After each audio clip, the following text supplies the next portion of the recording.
এটি একটি টং। এর ব্যবহার গ্লাসের খেলনা বা গ্লাস থেকে তৈরি অন্য কোনো বস্তুকে ধরার জন্য করা হয়।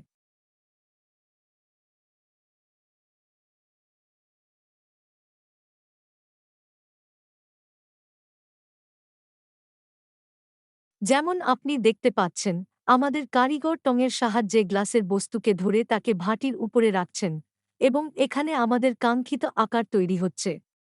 এরপর ভাটির থেকে গ্লাসের বস্তু সরানোর জন্য টঙের ব্যবহার করা হয়। এটি নিরাপত্তার দিক থেকেও খুবই গুরুত্বপূর্ণ। এটি একটি টুইজার। এর ব্যবহার গরম কাচকে নিরাপদভাবে ধরতে এবং আকার দিতে করা হয়। এটি কাচকে দৃঢ়ভাবে ধরে রাখে, যা গলে যাওয়া বা আংশিক গলে যাওয়া কাচের সাথে কাজ করার সময় গুরুত্বপূর্ণ। কাচের গুঁড়ো গরম করে টঙের সাহায্যে একটি আকার দেওয়া হয়, তারপর অন্যান্য টুলগুলির সাহায্যে এতে ডিজাইনও যোগ করা যায়।